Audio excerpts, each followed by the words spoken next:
sudah mencakup seluruh bahasa yang terkenal saat itu. Jadi sudah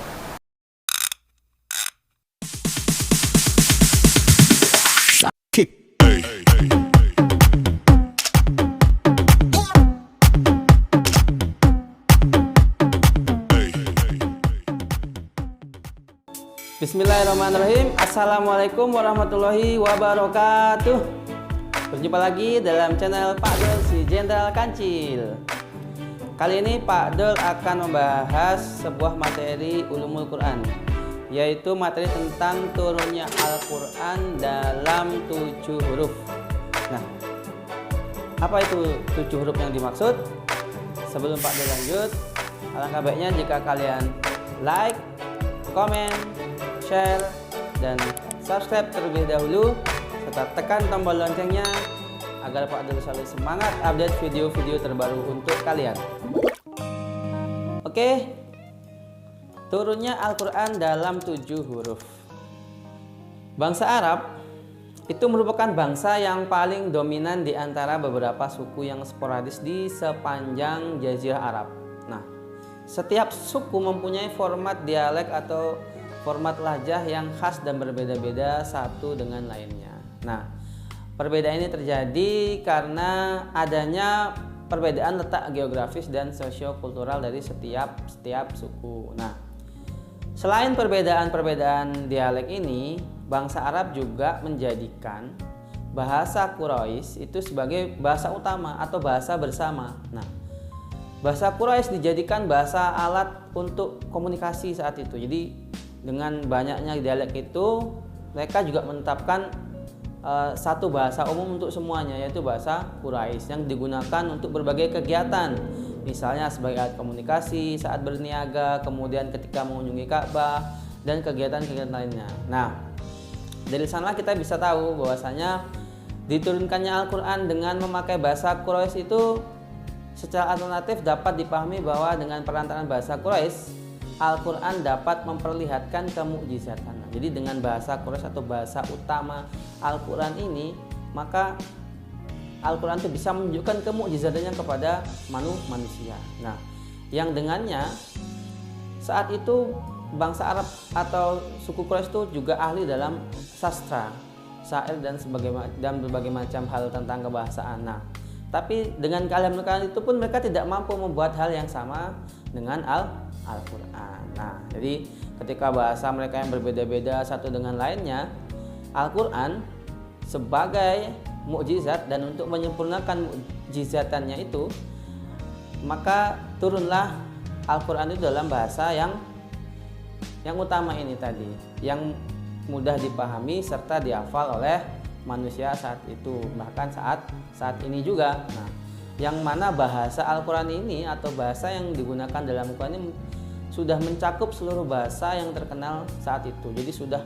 mencakup berbagai macam perbedaan bahasa dan sudah menjadi salah satu tanda kemujizatan Al-Quran. Nah, itu tadi sedikit mukadimahnya. Langsung kita lanjut ke apa itu 7 huruf atau Al-Quran dengan 7 huruf ini apa maksudnya. Nah, pertama saya akan beri sebuah dalil. Nah, jadi pendapat ini tidak serta-merta tidak ada dalilnya ya. Jadi di sini ada sebuah hadis ya yang diriwayatkan oleh Ibnu Abbas radhiyallahu anhu. Sesungguhnya ia telah berkata bahwa Rasulullah bersabda, Jibril telah membaca Al-Quran kepadaku dengan mempergunakan 1 huruf. Kemudian aku mengulanginya sampai akhirnya Jibril membacakannya dengan 7 huruf. Hadis riwayat Bukhari, Muslim, dan yang selainnya. Nah, kemudian selain hadis tadi juga ada hadis yang diriwayatkan oleh Ali bin Ka'ab. Sesungguhnya ketika berada di pinggir sebuah sungai suku Bani Ghaffar, Nabi Muhammad SAW bersabda, maka datanglah Jibril kepadaku dan berkata, sesungguhnya Allah telah memerintahkanmu untuk membaca Al-Quran kepada umatmu dengan memakai 1 huruf. Kemudian Nabi menjawab, aku mohon pengampunannya karena umatku tidak mampu untuk menerimanya. Kemudian Jibril datang untuk kedua kalinya dan berkata, sesungguhnya Allah telah memerintahkanmu untuk membaca Al-Quran kepada umatmu dengan memakai 2 huruf. Nah, Nabi menjawab lagi, aku mohon pengampunannya karena umatku tidak mampu melaksanakannya.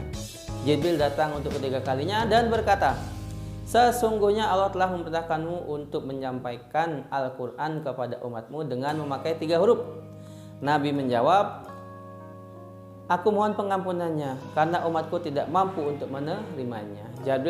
Jibril datang untuk keempat kalinya dan berkata, sesungguhnya Allah memerintahkanmu untuk menyampaikan Al-Quran kepada umatmu dengan memakai 7 huruf. Hadis riwayat Muslim. Nah, jadi dari 2 hadis tadi kita bisa tahu dasar pembahasan dari 7 huruf Al-Quran ini. Nah, kemudian dalam pendapat para ulama, 7 huruf ini mempunyai banyak sekali ikhtilaf atau perbedaan pendapat. Nah, sampai saking banyaknya, maka dalam pembahasan buku Ulumul Quran itu hanya 6 yang paling ditonjolkan saat ini. Nah, yang pertama yaitu 7 huruf. Nah, 7 huruf Al-Quran itu adalah 7 bahasa dari bahasa-bahasa yang terkenal di kalangan bangsa Arab. Nah, jadi menurut pendapat yang pertama ini, ketika bangsa Arab berbeda-beda ya dalam mengungkapkan satu makna, jadi maknanya satu tapi cara mengungkapnya berbeda, maka Al-Quran turun dengan sejumlah lafaz sesuai dengan ragam tersebut. Nah, tetapi maknanya tetap sama, tetap satu. Nah, bahkan masih ada perdebatan lafaz apa ini. Nah, kebanyakan mengucapkan itu adalah lafaz atau bahasa Quraisy, kemudian Saqif, Hawazin, Kinanah, Tamim, Yaman dan Huzail. Nah, kemudian pendapat kedua mengatakan 7 huruf ini adalah 7 macam bahasa Arab yang terkenal di kalangan bangsa Arab yang digunakan dalam keseluruhan Al-Quran. Jadi Al-Quran itu dalam pendapat yang kedua ini, Al-Quran itu tidak terlepas dari 7 bahasa. Jadi 7 bahasa ini ada dalam Al-Quran itu. Jadi Al-Quran menggunakan bahasa Quraisy, juga menggunakan bahasa Huzail di dalamnya, kemudian Saqif, Hawazin, Kinanah, Tamim dan Yaman. Nah, kemudian pendapat ketiga, 7 huruf ini adalah 7 tema pokok dalam Al-Quran. Nah, 7 pokok itu adalah perintah, larangan, janji, ancaman, kemudian perdebatan, kisah-kisah, dan perumpamaan. Nah, itu tadi pendapat ketiga. Kemudian pendapat yang keempat mengatakan 7 huruf ini adalah 7 bacaan. Nah, 7 bacaan ini 7 kaidah membaca ya. Nah, yang pertama yaitu perbedaan kata benda dari segi format mufrad atau tunggal, kemudian musanah tasniah atau 2, kemudian jamak banyak ya.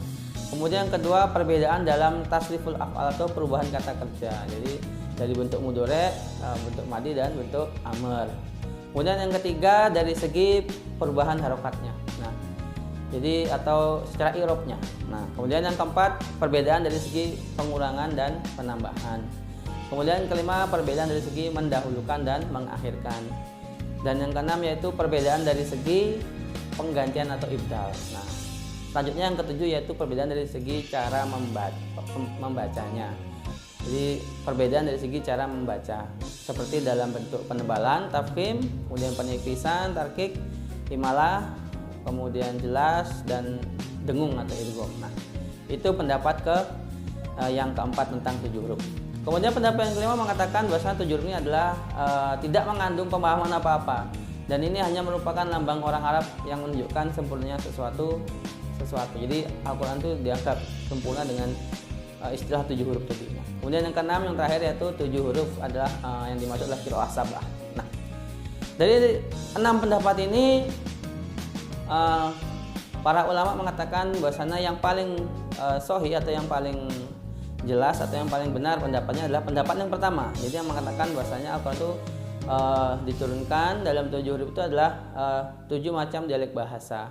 Nah, yang mana dari 7 bahasa ini atau 7 lafaz ini memiliki makna yang sama. Jadi itu pendapat yang paling bisa diterima. Nah, pendapat ini didukung dengan pendapat atau dengan pendapat ulama yang mengatakan seperti contoh dalam Al-Quran atau dalam kata bahasa Arab ya, seperti contoh akbil atau menghadap, ta'al, kemudian halumma. Nah, kata-kata Kata-kata tadi kan berbeda. Akbil itu artinya menghadaplah. Kemudian ta'al itu artinya kemarilah. Kemudian haluma juga artinya kemarilah. Nah, kata-kata yang berbeda tadi memilih makna tunggal yaitu suruhan untuk menghadap. Nah, pendapat ini disampaikan oleh Sufyan bin Uyainah, Ibnu Jarir, Ibnu Wahab dan penisbatan dari Ibnu Abad Bar kepada para ulama. Nah, pendapat ini juga didukung oleh dalil yaitu dari hadis yang diriwayatkan oleh Abi Bakrah. Nah, seperti yang bisa kalian lihat, sesungguhnya Jibril telah mendatangi Muhammad dan berkata, "Ya Muhammad, bacakanlah Al-Quran kepada umatmu dengan menggunakan satu huruf." Malaikat Mikael menyela, "Tambahkanlah Jibril." Jibril berkata, "Dengan dua huruf," sampai mencapai 7 huruf.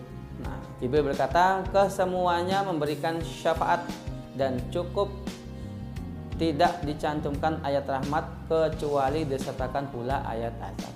Tidak dicantumkan ayat azab kecuali disertakan pula ayat rahmat." Nah, seperti ucapan kau, haluma, akbil, ta'al, asri, dan ajil. Nah, hadis riwayat Ahmad dan Tabrani dengan sanad yang baik atau yang jayyid. Nah, ini salah satu dalil hadisnya. Nah, hikmahnya apa? Kenapa Al-Quran diturunkan dalam 7 huruf ini? Nah, hikmahnya yang pertama yaitu memudahkan dalam pembacaan. Jadi memudahkan orang untuk membaca dan menghafal bagi kaum yang ummi. Jadi kaum yang buta huruf itu saat itu ketika zaman itu memudahkan orang ketika tidak dia buta huruf ya, maka dia akan menggunakan lafaz ucapan tadi. Nah, dengan adanya 7 macam lafaz ini tentu sesuai dengan kaum mereka masing-masing dan ini tentu memudahkan mereka untuk menghafal dan membacanya. Kemudian yang kedua itu bukti kemujizatan Al-Quran bagi kebahasaan Arab. Nah, jadi bahasanya Al-Quran sudah sesuai dengan naluri kebahasaan bangsa Arab saat itu. Jadi karena sudah sesuainya bahasa Al-Quran, tentu mereka akan dimudahkan untuk untuk bisa memahami serta bisa untuk menghafal dan membacanya. Jadi tidak bertentangan dengan naluri kebahasaan orang Arab saat itu.